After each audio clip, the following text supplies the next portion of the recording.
Welcome to the Sex Reimagined podcast, where sex is shame-free and pleasure-forward. Let's get into the show. Well, welcome. Today it is my privilege, my honor to introduce you to the great Dr. Willow Brown. I might add that Dr. Willow Brown is not only the co-host of the Sex Reimagined podcast, but she is also a Chinese medicine doctor, a functional medicine expert, an internationally recognized teacher of Taoist sexology. She has studied the human body and its correspondence with nature extensively for over 2 decades. She blends many modalities, such as Taoist yoga, Qigong, acupuncture, nutrition, craniosacral, and sacred sexuality. Willow began her journey in women's health and wellness at the age of 13, y'all, 13, when she started to study yoga with her grandmother. So she's got a pretty cool lineage behind her as well. She lives to educate herself on the physical, spiritual, and emotional aspects of a woman's precious journey through life so that she can share that knowledge with her clients and patients. Her online programs really highlight her specialty as an endocrinologist and a sexologist. So this is so exciting to have this well-educated and talented woman here on the couch for us to talk about her work, her life, and what her genius is. So Willow, yay! Yay, here we are. Yeah, let's talk about it. I've been on a healing path since I was 13. I remember just being in high school or junior high, and just being like, there's got to be more to this world than just what I'm seeing in this sort of mundane, like just the things people were worried about. I was like, I just think there must be more. And so, fortunately, my grandmother was a yoga teacher in the small town that I grew up in Ojai Valley. And so that was kind of my saving grace. Like 3 days a week, I would walk from my house all the way to downtown Ojai, and I would go to the Oaks in Ojai where my grandma taught yoga, and I would do yoga with all of these women who are in their power years, all the way through menopause, just older women. And me, my little teenage self. And I just loved it. I mean, her classes, they were all on the floor. We never got up off the floor. So it was kind of yin yoga that she was teaching, though I didn't know it at the time. I don't think even yin yoga existed back then. But yeah, it's been a healing journey ever since. And I would say, I went on through the years, and I was always very interested in healing modalities, but I never thought of it as like a potential profession until I went through my big massive explosion at 19 when I was raped. It was a date rape experience. And from that, I was impregnated as well. So it was really this blow to my life and my journey. But I don't think my life had direction at that point. If it did have direction, it was going in the wrong direction. It was going somewhere that was going to take me further and further into the shadows. And so it kind of slapped me upside the head and woke me up and got me on a healing path because I had to really heal. I had already had a lot of hormonal issues as far as my fertility years were always really challenging. I always had very painful periods, tons of cramping, acne, headaches, weight issues, just the whole 9 yards. And so then when I got pregnant at 19, I was still coming out of my crazy teens, including anorexia, eating disorders, all that crap. And Damn. and so my self-worth was pretty low at 19, and I was like, I'm, becoming an adult at 19, but I was standing in the middle of the world with just this really low sense of self-worth. And so, of course, I was attracting all kinds of shady situations and shady dudes and shady shit. And so one of those shady situations put me into a situation where I was date raped. I was roofied. It Wow. was up in Santa Cruz Mountains, up at the Brookdale Lodge. So Oh, is that right? yeah, that particular place holds some pretty heavy charge for me. And so interesting, total side note, tangent, but like I did my training with Charles and Leah, the 10-day teacher training up at what's it called? The Boulder Creek Golf Boulder Course. Creek. Boulder Creek. Yeah. So Boulder Creek is up here, way up at the top of the Santa Cruz Mountains. Brookdale Lodge is right We here. got to drive right by it. Yeah, you do. And so every day we're driving right past the point of, the turning point for Wow. me, like probably I would say 20 years later. And then I had a practice partner from that 10 day who was staying at a hotel in Ben Lomond. So like had the first most amazing breakthrough with my sacred spot and like the healing of the world like flowing through my entire being and body on the other side in Ben Lomond. So it was just, and then went back up to Boulder Creek that night, and so past this point where the whole pinnacle shift and turning point happened for me. And so having that experience at 19, it got me on a healing path. I needed to heal my body, my hormones, the pregnancy threw me for a loop. So I started healing all that, and I healed, started healing my psyche and my emotional being and all of that as well. That was a whole long journey.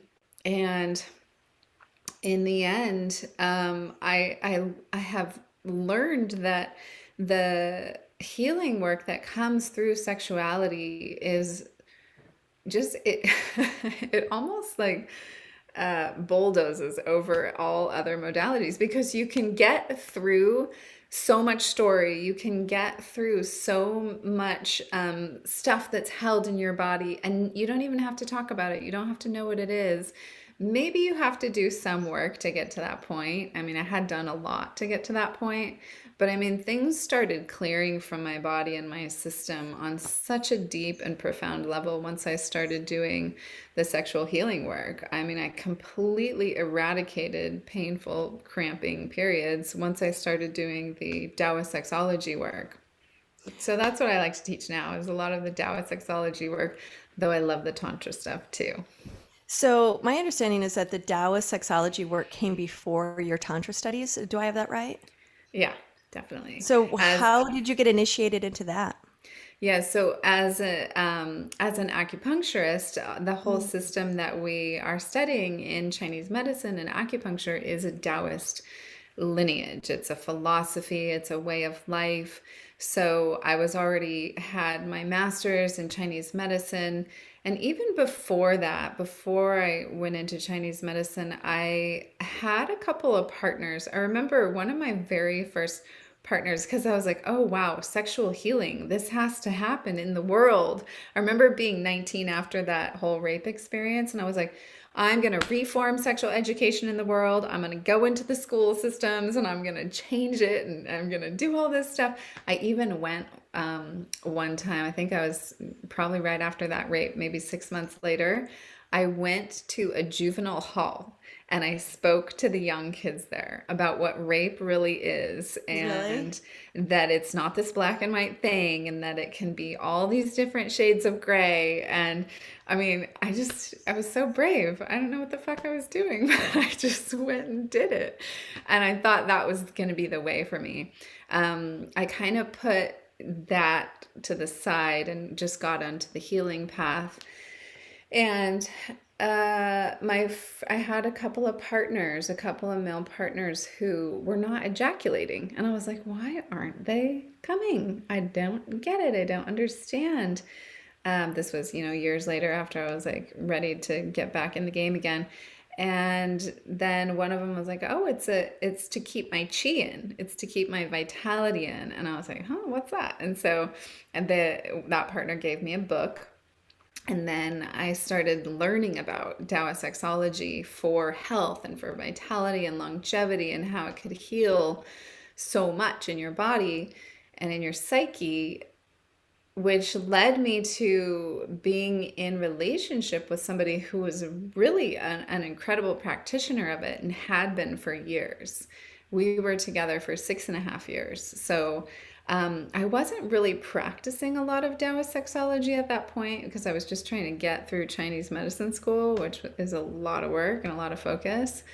But I just remember really appreciating his ability to for ejaculatory control and to come or not come. And he was really a testament to Taoist sexology because he was much, much, much older than me. And you couldn't really tell. He looked like maybe he was like in his 40s. He was 27 years older than me at the time. And I guess I was in my 20s to 30s when we were together. Started in my late 20s into my 30s. So that was a journey.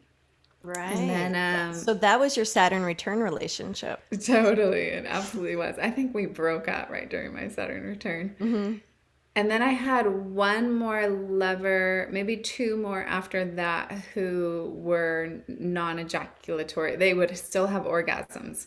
They could have non-ejaculatory orgasms. So I just, in my life, just kept attracting that into my world. And I was Mm. just always like, what in the heck is this thing, you know? And it was just this interest always. And so then it came around to this time in my life where I was like, look, if I'm gonna do anything about teaching sexual stuff in the world and really like taking what I've learned from Taoist sexology and turning it into something that's digestible and applicable, I better do it now. And I was several years now, probably maybe 5 years out of Chinese medicine school.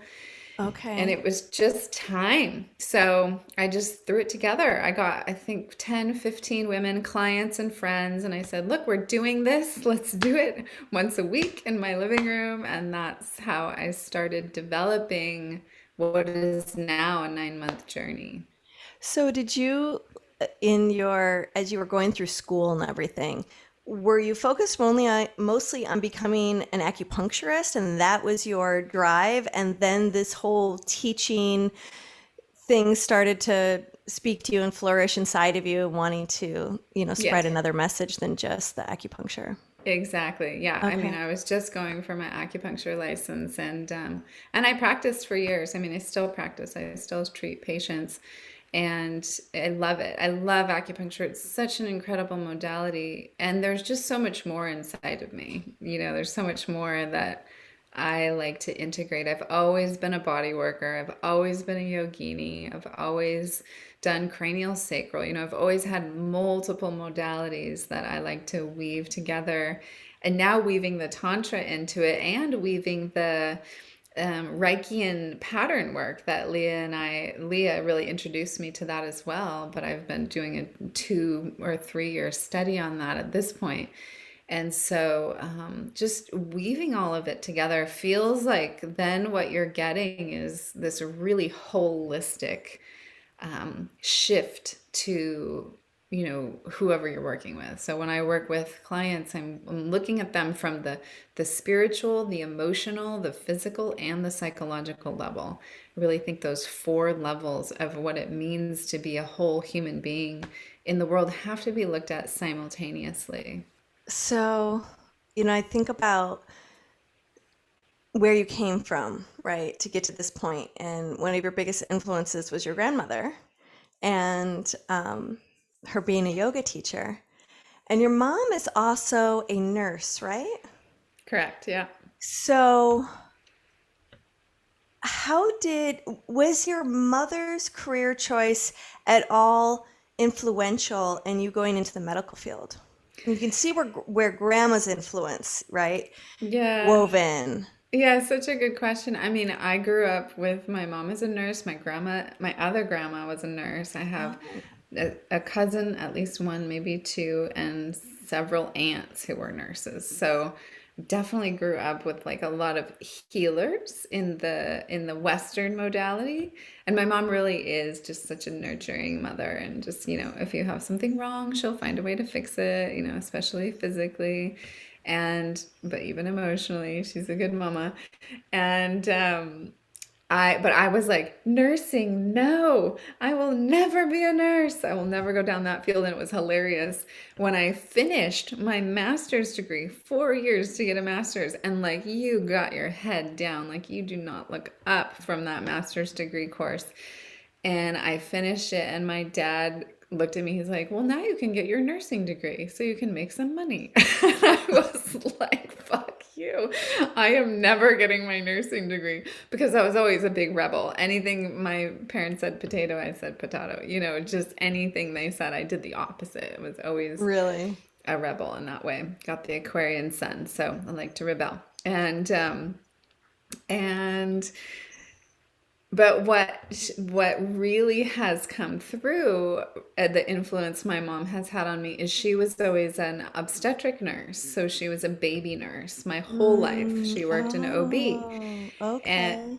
and And I you were a then doula got or in. are a doula. Yeah, so then I got Yeah. into doula work. So when I was doing the doula work, I'd be like, Mom, what do you think about this or that? Or what does this mean? Or what does that? I don't totally understand, and she would always be able to help me out and kind of teach me as I went along. She was such a good teacher when I first started my period, because I started before all the other girls. I started Mm, my period at the end of fourth grade, like very, very early. And I wow. came home and I was like, oh, there's brown stuff in my underwear. What is that? And she's like, oh, looks like you're starting your period. And she broke out the books and she's like, this is what your womb looks like and your fallopian tubes, your ovaries. And she just showed me how the whole thing worked. So I kind of grew up around that medical mindset, which was really beneficial and just gave me a great understanding, because Leah and I both like to understand the way things work. And so I always really loved understanding how the body worked. And so, yeah, she did influence me a lot. What was like sexuality, the sexual framework in your house? What was the conditioning that you grew up around in regards to sexuality? So I grew up in a Catholic household, but fortunately not super rigid. Um, my parents knew that I was having sex with my partners before marriage, and I mean, they might have said several times like, you're supposed to get married first, but I was always like, fuck you, whatever, that's not gonna happen, so love me anyway. And so they Hmm. did. So we were really, my family has always just kind of been very accepting of my way of just like, I'm going to do anything and everything that's the opposite of what traditional says. And so it was pretty sex positive. I mean, I wouldn't say like sex positive. Like we didn't go around talking about sex, and I didn't really see my parents being super affectionate or loving or making out in the kitchen. That kind of stuff wasn't happening in my household, but I mean, very open about nudity, very open about anatomy, just very natural with our um, bodies. So that was really a good foundation, good upbringing. And then I have to say, I hated church. And of course, anything to do with Catholicism, again, I was like, no thanks. I'm not going down that road. But I did. I went to church every single Sunday, pretty much from the time I was a kid to the time I was allowed to make my own choice, and then I chose to stop going. But even that piece of it, I think, really gave me a strong foundation for spirituality and for faith. And so then I took that and I just found my own way with it. I went into Taoism and Buddhism and started exploring the Eastern traditions of spirituality and understanding that faith is faith. It doesn't matter what dogma or religion or philosophy you put on top of it. Faith is a gift. And fortunately, my family was able to give me that gift. Hmm. That's beautiful. One of the things that I've always admired about your work as a teacher is this system, like you live this approach of being in the feminine and in the yin, and you bring it to your professional life in a way that I've never seen before from anybody else. And you know how to take care of yourself on a level with such high integrity that, again, I've rarely encountered someone whose practice is as strong as yours. You've got this really like sweet, settled ability to take things as they come, kind of stay in the flow of it all. And when we first, started becoming more close. We were in a mastermind together. For those of you who don't know, Willow and I were in a business mastermind together. So we'd get together and we would talk business. And then we started doing these little retreats with our friend Whitney. Each retreat, we would bring something that was in our genius realm to the other group members, and it was really awesome. And so we would always do Qigong with Willow. And I had done Qigong before, but it was really not all that, it didn't feel like my thing. And I think now I believe it's because it was always male teachers. And you were the first female Qigong teacher that showed me like this world of how beautiful and sensual and enlivening this Qigong practice could be. There was so much flow and so much beauty. I felt like I was melting into myself. And then we would start talking about the moon cycle and how, and then I started to realize, oh my gosh, she's actually planning out her month according to her moon cycle. I mean, yeah, in my mind, having, kind of before I started teaching Tantra, I got really into natural religions and Wiccan and all this stuff. And so it's when I started to call my period the moon cycle and all that stuff, right? So I kind of had an idea that was possible. But then I met you and you were actually living it. And you had this way of explaining it that kind of blew my mind. And I thought, this is revolutionary. And it's probably a system that's been around for years and years and years. Like I'm talking ancient years, not modern years. And you're bringing it back and living it from this really modern perspective. And I thought, how timely in this day and age when women are pretty worn out because they have such a well-developed masculine, energetic competency within their nervous system and how they operate in the world and all the things that they're responsible for. But we're also more tired than we've ever been before too. And so for years, I've contemplated like, how do we as entrepreneurs start to take a look at business from the feminine perspective? Can success be the same? And I think you're really onto something. So that's a long introduction to get to this question. Can you say more about that? I sure can. And thank you so much, Leah. My heart is so touched and open by all of that. I love you so much. Yeah, absolutely. God, we really are as women, like we've taken the balls by the balls and we've been able to really rise up in this masculine world, but we're doing it in a masculine way. And that is taxing on our adrenals and does make us more depleted and, it depletes every body, no matter if you're a male, female, or anywhere in between. Like it's going to deplete you when you're living from a state of yang, constantly driving and constantly reaching and trying, creating. So that's what I love about living according to the moon cycles. So what I teach is actually, it's called the ancient wisdom approach. And that really, you spoke to it so beautifully, Leah, because it really is in ancient wisdom, the living according to the moon cycles, but then blending that together with the Chinese elements. So that's something that's not being done anywhere that I know of, where the 4 phases of the moon cycle and the 5 Chinese elements are woven together inside of your life, inside of your body, and you're living everything according to that. And what's so cool is it lines up with your hormones. So estrogen levels are rising, then they're falling, and progesterone, and it all means different stuff. And so you're gonna naturally have more energy for your sex life at a certain time in the moon cycle, and you're gonna naturally have more energy for your work life at a certain time in your work cycle. And then you're gonna naturally have more energy to go internal and to really tune into what's true for me now. Who am I now? What have I cleared? What have I created? What have I cultivated? Now who am I? So every single moon cycle, when you're paying attention to that, you get to evolve at a very rapid rate. You get to expand and become who you came here to be in this very kind of, what's so cool about it is a system. So there's something to to hang on to and to look for. So if shit happens and life goes crazy, you know where to come back to every single time. You just look at either your womb, because you're either having, if you're in your fertility years, then you're having a menstrual cycle. And so you follow your womb moon cycle. If you no longer have, if you're not in your fertility years, but you're in your power years, meaning you're all the way through menopause, then you follow the moon in the sky. If you're a man, you follow the moon in the sky. If you're a dog, Okay. you follow the moon in the sky. If you're a child, you follow the moon in the sky.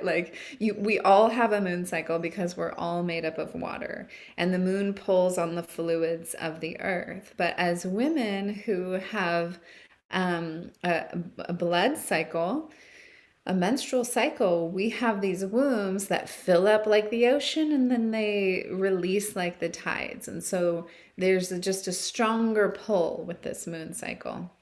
And so each one of those 4 phases of the moon cycle pertains to one of these Chinese elements. So I'll just give you an example of one. Let's say a woman is in her fertility years. She is about to start her period. So she's in her new moon phase. And the new moon phase is the related to the winter season, which relates to the water element in Chinese medicine. So we're looking at the kidneys, the adrenals, the bladder, courage, fear, the color blue, like the sound sh, each one of these seasons has a whole world within it, a whole qigong practice, a whole yin yoga practice, a yang yoga practice.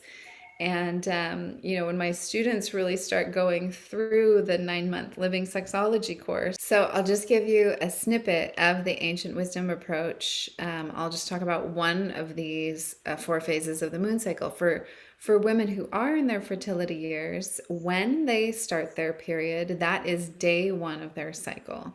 And day 1 relates to the new moon. That's the day 1 of that next lunar cycle. Okay. Yeah, and so that is related to the season of winter because it's the dark moon. It's that quiet time. It's the stillness. It's the going inward. When a woman's having her period, that's the time when she should be staying at home, drinking tea, journaling, just listening to her own inner wisdom, recalibrating to what's true for me now. Who am I at this point? And how do I want to move forward in my life? So it's seed planting time, new moon. And it relates to the water element in Chinese medicine. So when we look at the water element in Chinese medicine, the organs that we're looking at are the kidneys and the bladder. And when we look at kidneys, of course, we're looking at adrenals too. So if a woman really is taking that 4, 5 to 7 days of her monthly cycle to pay closer attention to her health and her internalness, then she's going to replenish her adrenal glands. She's going to then birth forth into the spring phase, which comes after winter, and estrogen's rising and the new moon's starting to open up and wax to this full moon, then all this energy is rising and she's really replenished. Her adrenals are charged, her batteries, really sexual energy is held in the adrenal glands. So, she's going to have all kinds of chi and vitality to move into her next spring and summer and fall phases after that. So I like to talk about the 4 phases of the moon cycle as seasons, as you can tell. Yeah, I love And that. I love that imagery. yeah, and it's just already happening inside of our bodies anyway, whether we're paying attention to it or not. So when we start to pay attention to it, we create more space, more time, more energy for the rest of the things that we want to do in our lives. Spring into summer phase because the energy is high for it. Our estrogen levels are happening. We're like, here we go. We've got chi, we've got charge. And when we bleed, we'd be taking time to be like, okay, we're going to take a little break. And sometimes it's not so much about like, I'm going to stop doing all the work I need to do, but I'm going to do it differently. I'm going to do it in a reclined position. I'm going to do it with a cup of tea. I'm going to do it with a hot Yeah. water bottle on my neck, whatever. It's about perspective and doing things differently, not so much about stopping and starting. Because a lot of people are like, but I want to stay on my exercise routine all month long. I'm like, you can still go running every day. You just run a little differently. You run with a different mentality. You run without all that yang and drive and vigor, and you just go for a nice jog because it's enjoyable and it's pleasant and you're on your moon, and maybe you wear red to remind you. I don't know, but there's just ways to live your life according to what's already going on inside of Well, it sounds like that week is a gift you give yourself to be introspective, to like gather. You've reaped the harvest is in, right? Like fall just was there, and now you're in winter, and you're getting everything tidied and settled, and now it's time to kind of hunker down and sort of reap these gifts from the last 3 weeks of all the movement and all the things that have been happening, and really integrate it and be introspective and go, this is who I am now. it. And who do Absolutely. I want to be Yeah. in the next month? And Yeah. kind of stepping into that with more intention and more self-care. Yeah, exactly. Yeah, I teach it as the four C's a lot of the time. So the four phases, there are the four seasons, and there are the four C's. So the winter is the calibrating, like recalibrating. Who am I now? But before you recalibrate, who am I now? I think the very most important of all the phases is the clearing phase. So that's the Mm, fall phase. So there okay. is the harvest of the fall phase that you just mentioned, Mm-hmm. and that's a piece of it, but that's almost like the earlier piece of fall phase. So it can get a little minutiaed and like broken down even Mm-hmm. further. But you harvest, and then you're like, okay, now what do I not need? What am I clearing away? What relationships do I not need Right. What can anymore? I sell at the market? Yeah, yeah, exactly. What belief systems do I not need What can I anymore? can for the pantry? Exactly. Yeah. What can I stock? What can I let go of? Right. What can I do with this stuff, And so the clearing, because when you clear, so many of us work our way through, and that's PMS phase, the fall phase. That's the week before you start your Mm. period, is when the week that most women are like, fucking get away from me. I'm irritated. I'm agitated, because they're full, right? All the hormones in their body are like full. And so Okay. when you're full, you're like, ugh, I can't take any more. Like, I don't have any more capacity. Don't look at me, much less touch me. And so that fullness needs the release. It needs you to pay attention during the fall phase. What can you take off of your life plate at that point? And even what can you take off your food plate? Like, what sugar can you stop eating? What alcohol can you stop drinking for that particular week? When you start doing that, then you're going to have a much easier period, and you're going to have a much more dropped in yin time, winter time, period. And then you're going to have a lot more energy when you come out spring on the other side. Mm. So, in this winter season, where should one's mind be? Like, what are like the healthy habits that you would really want to start to implement? Aside from just taking a look at what your other daily habits are and how to do them a little differently. What are, you mentioned different organs, what can one do for their health? Yeah, so during the winter phase, there's a bigger focus on releasing fear, which also can look like inhibition, self-doubt, unworthiness. Who are you afraid of becoming? Like, how are you afraid of showing up in the world? What fears, what anxieties are ruling your reality? So, really doing some journaling around that, doing some ritual and some ceremony around that to eradicate. You can do sex magic practice. Every single one of these phases has a qigong, has a sex magic, has a yin yoga, a yang yoga. There's practice for each and every one of these. And And so you can do any one of those practices during that winter phase to eradicate the beliefs, the patterns, the fears that oftentimes are not even yours. Oftentimes they were passed on from your mother, father, grandmother, grandfather, the whole lineage, and also societal.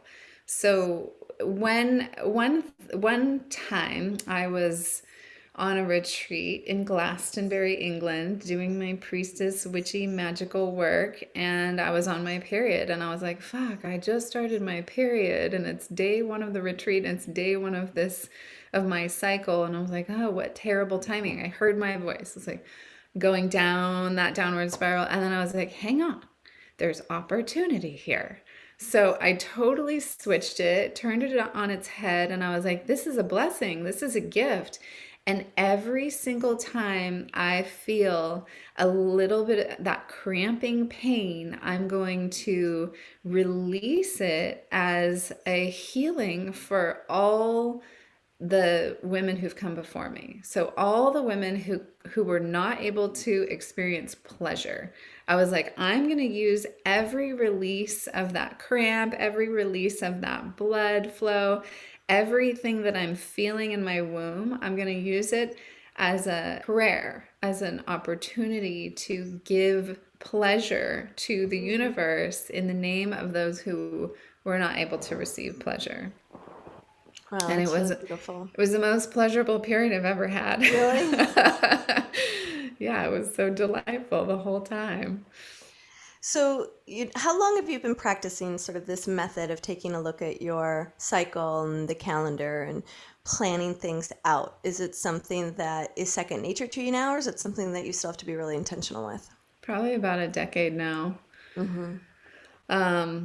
And I still have to be intentional. It's easy for me to be like, where's the moon? What's going on? Because I'm a very busy girl. I've always got like several big projects going on. And so it really helps me I have an app that I follow, a moon calendar app.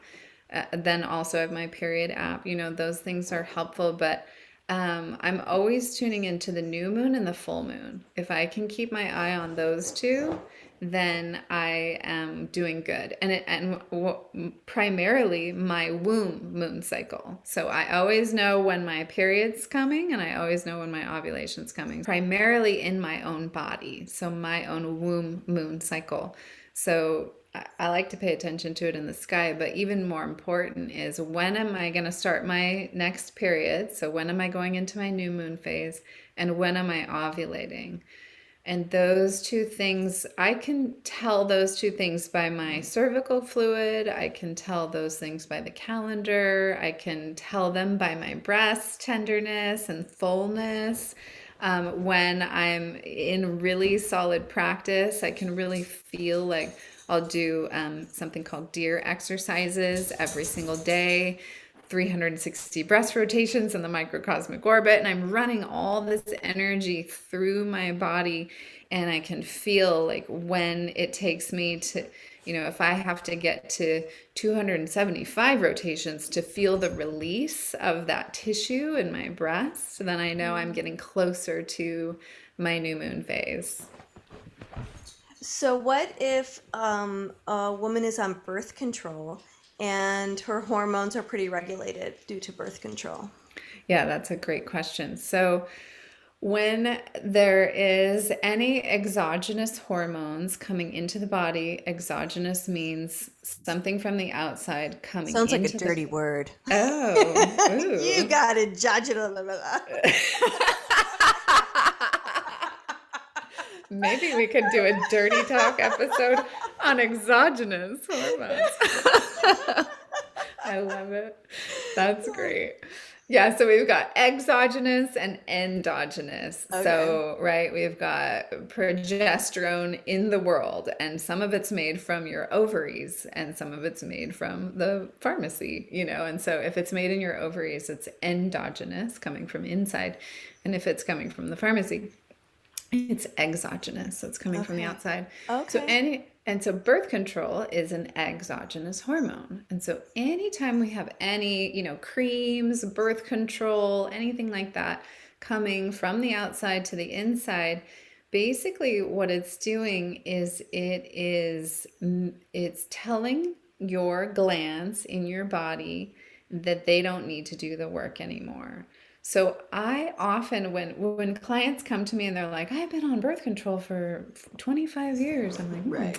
are you ready to get off it? Because that's what I want to Yeah. help you do, especially if they are wanting to have a baby and they're 42 and they've been on birth control for 25 years. It's an anti-fertility drug, and it depletes your body of all these cofactors, minerals and vitamins and things that your body needs in order to function really well.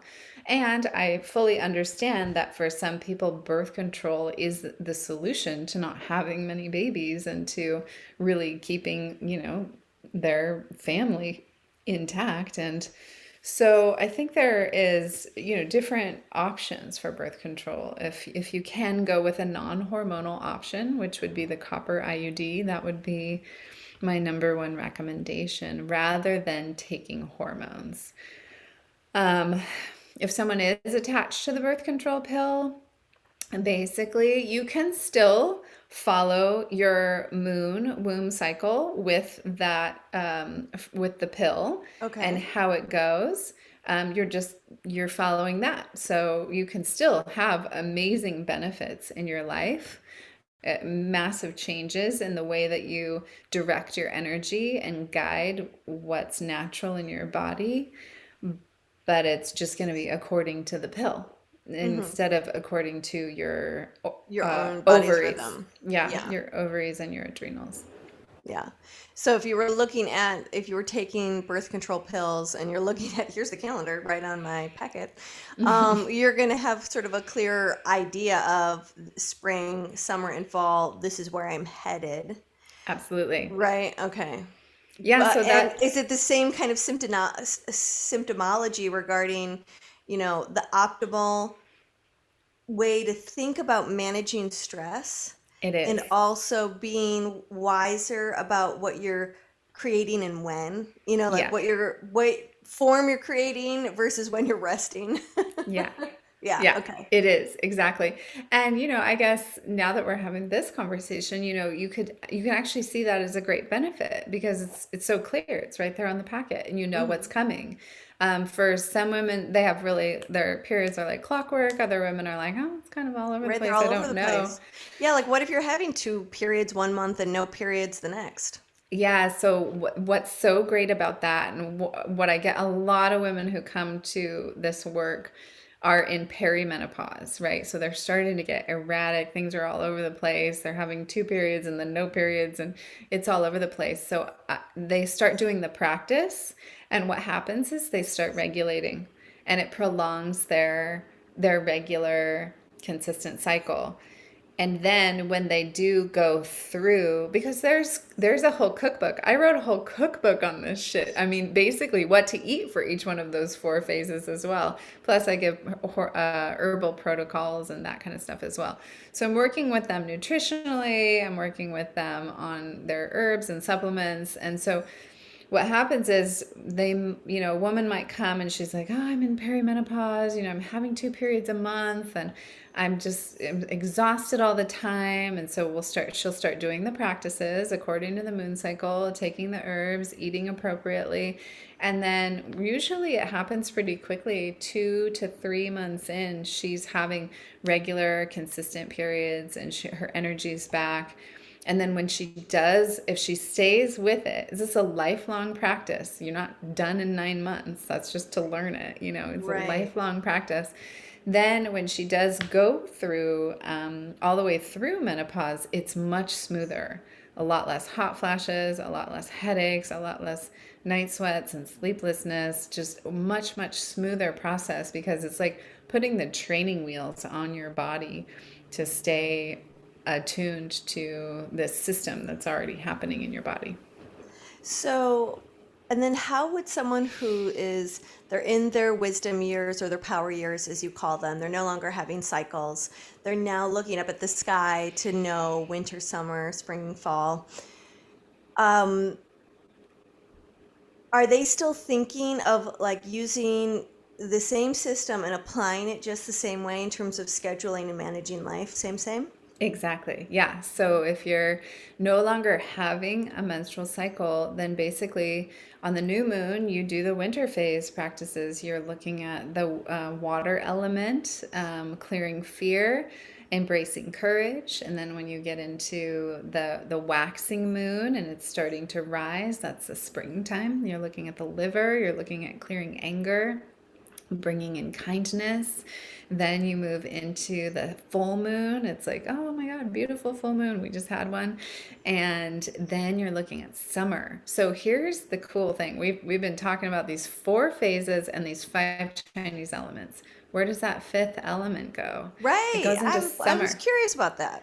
Yeah, it goes into summer. So Okay. summer, you think about summer being like so full, everyone's busy and they're going everywhere. Summer Yeah. is a full time. Yeah. And so there's actually 2 elements inside of the summer because there's fire and there's earth. And earth in Chinese medicine kind of represents the late summer, like the Indian summer, the dog days of summer, that late lazy summer right before you get into Love September. Indian I know summer. that's such a Yeah. great time.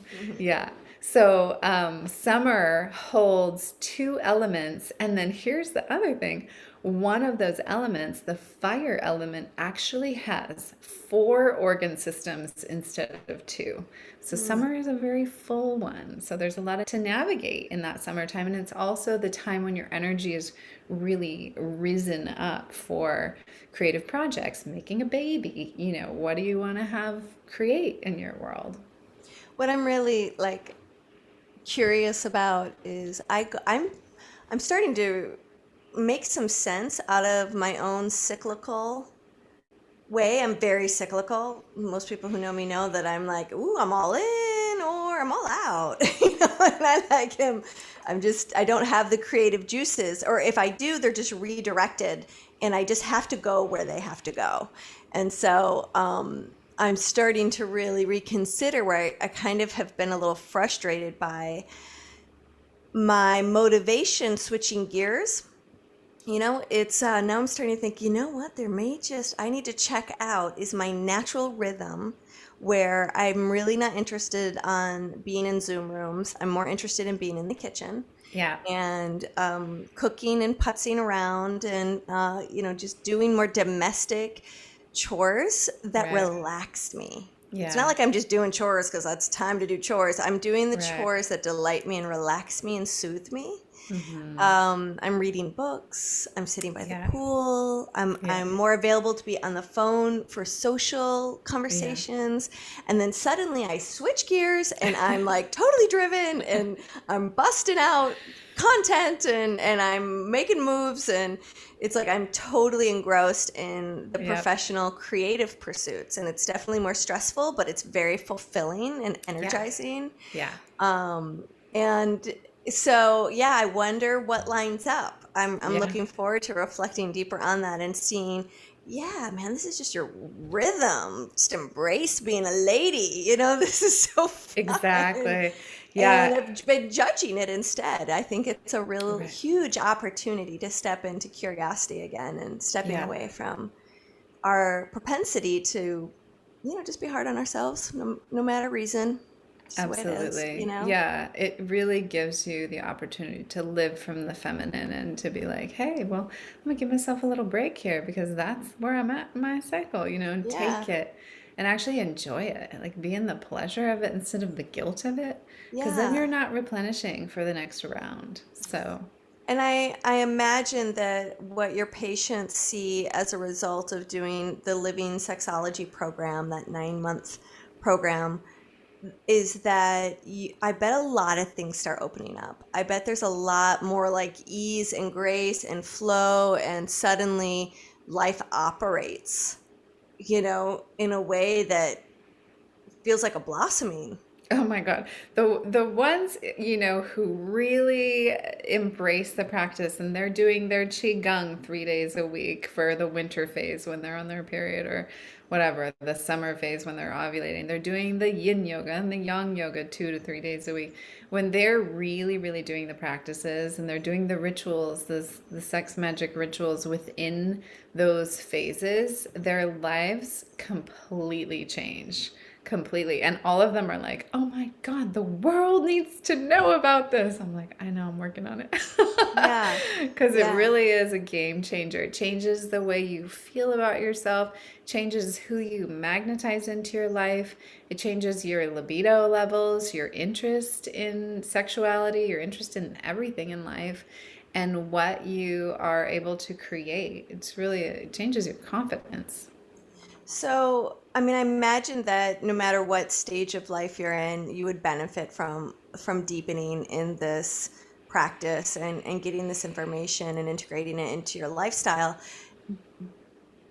But I'm curious, who tends to be the people who come into your program?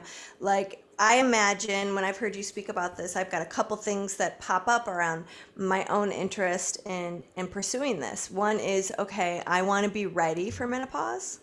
Yeah. I want to be able to understand what I don't understand yet. And I Yeah. have this feeling that this type of program would give me the information that I need so that I can enter into the power years, Yeah. really knowing and having a greater felt sense as to what my body's asking for.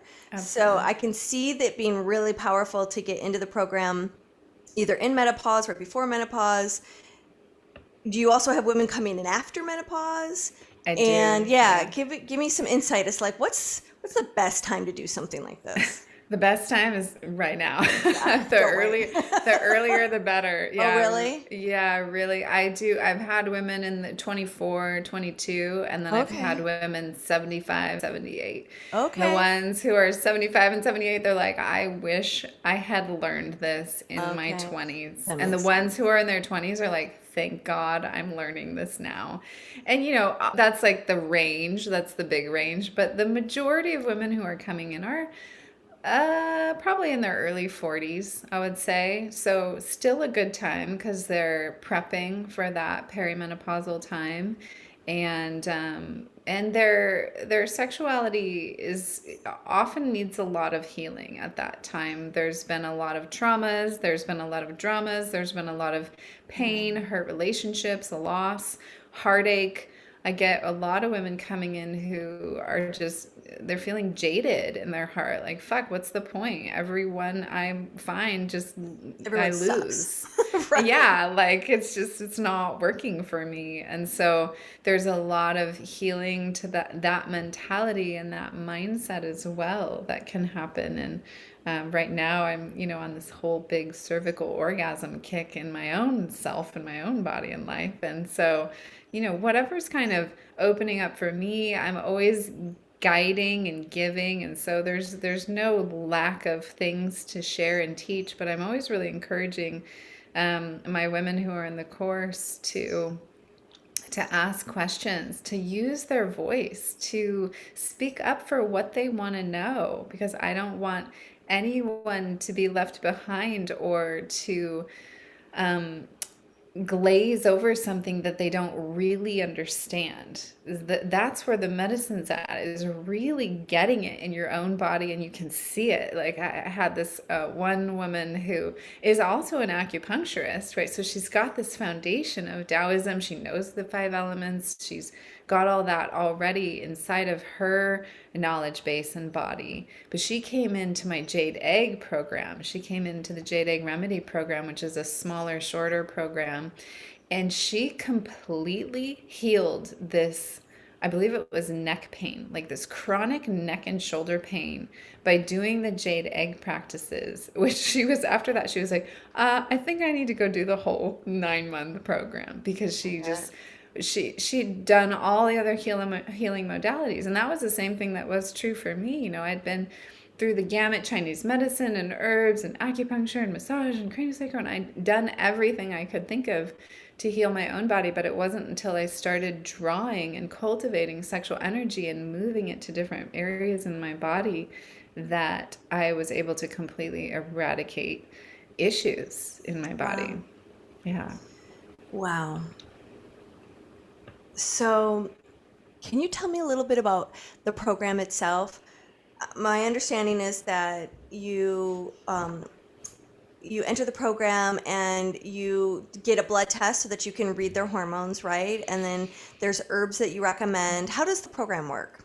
Yeah, so usually I can run labs, although it's not my favorite thing to do. So, if somebody's like, can you just order them for me? I'm like, okay, I can do that. But normally and most people have health insurance. So I'm like, just go to your doctor, get these markers checked, get these labs done, and then I'll help you read them. Okay. So I'll look at their labs. Now, as far as hormonal tests, a lot of doctors will it's just how medical doctors are often trained is they'll do a blood test to find out like what's your estrogen and progesterone and levels, and you don't get a full picture with a single blood draw on a single day of a whole month cycle, which is why I will often run saliva panels for people. So I have them spit into a tube every 2 or 3 days, and then they send the whole thing into the lab, and it's like, okay, here's the whole month, and here we have this whole Oh, picture. And then I might also, if they're working on fertility or getting their cycles regulated or whatever, that kind of stuff, I might also have them do the BBT testing, so basal body temperature testing, taking your temperature in the morning and then putting it in your app. What's the temperature, so that you have a better measurement. view of what's actually what is the wave, what is the curve, and adrenals play a big role in this too. So I'll look at all that. I'll look at their symptoms. I'll look at what's going on in their body, work with fibroids, work with cysts a lot, work with all of this. And then I'll put them usually through a 21-day purification, because in order to really set the hormones up properly, we want to clear the liver first. So Mm. if you think about it, like if you have a big pool of water and there's a lot of debris and dirt in that water, then you're not just going to start adding chemicals to clean that water. So you don't want to just start throwing herbs or Right. bioidentical hormones at that water. You need to clean the filter first. So you need to take the filter and go Yeah. clean it. And that's the liver. Liver is the filter for the blood. So 21-day purification is the liver cleanse, which also works on the colon and the heart and the lymph and the skin. So a bunch of different systems in the body. And then after that, then I'll start to prescribe herbal protocols so that they can come into, so they're actually not wasting money on herbs, but their liver can actually process those herbs and their body can actually take in those Oh, herbs so much better. that's great. That's really interesting to know that you want to first get your liver in an optimum place so that it can absorb the nutrients coming from the supplements. Smart. Okay. And Yeah, it it's a really. 9 month process, Yeah, the course itself. it's 9 months. And so, women can come in. It's best to start on the new moon because that's kind of day one, but you can come in anytime. And I really like to guide women. So it's an evergreen program, meaning there's like pre-recorded content to it that you go through according to your moon cycle. And then there's Okay. also live calls where you can come with questions or like, oh my God, I'm trying to have cervical orgasms, or I had this really terrible experience with Dr. this Willow, person. Dr. Willow. Yeah. Like, I had this, or God, my last period was a mess. You can just come with any aspect of it, the spiritual, emotional, psychological, or Physical, yeah. physical, and there's some answers for you. So Okay.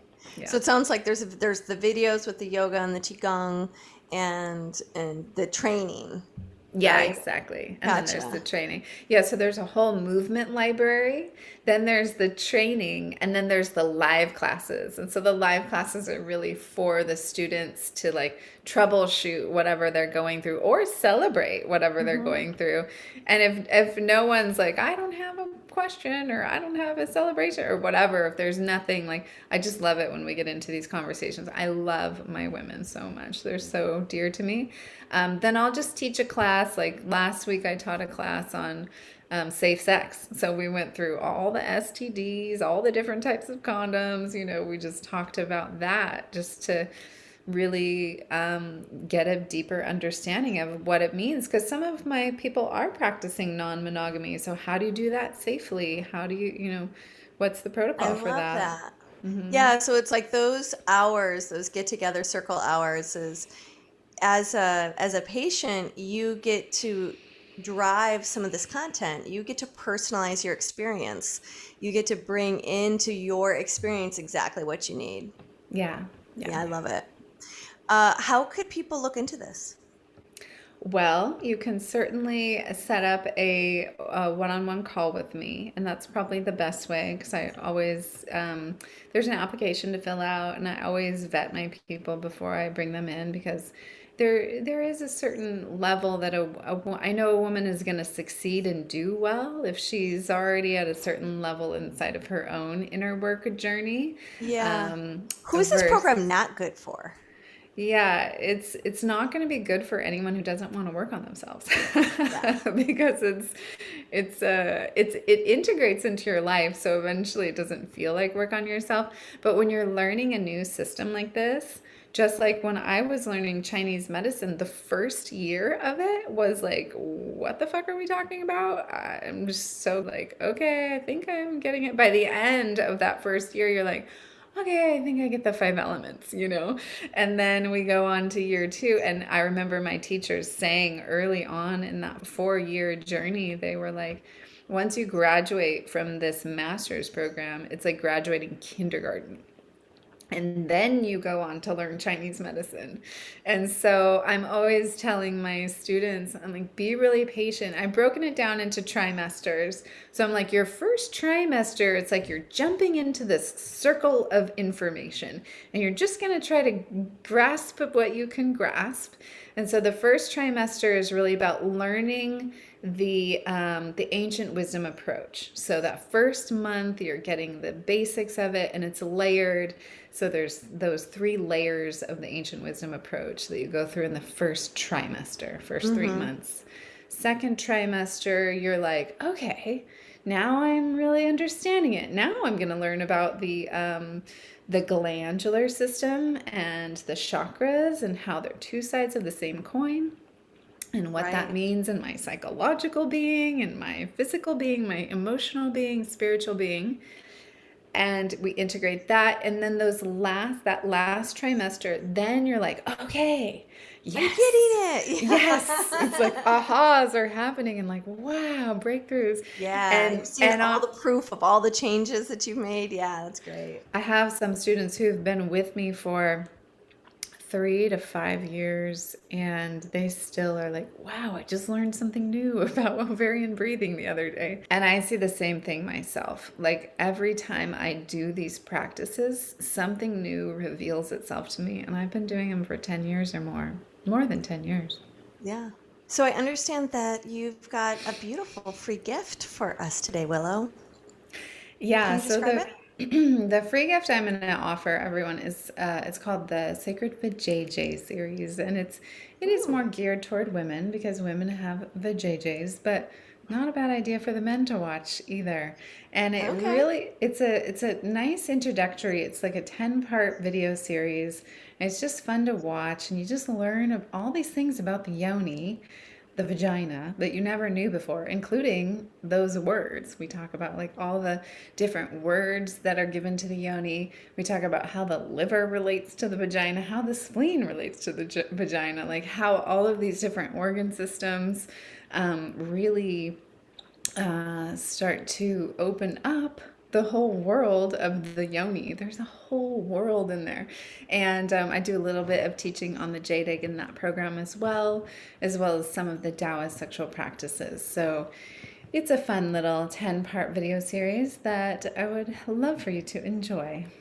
Well, thank you so much. It's been so lovely getting a chance to speak with you and hear you talk about your amazing work and all the gifts you're giving the world. Well, with that, thank you so much, Willow. Thank you so much for all the work you're doing with the podcast and for all the work that you're doing with Living Sexology and helping people embrace this natural way of leveraging their body's gifts. It's awesome.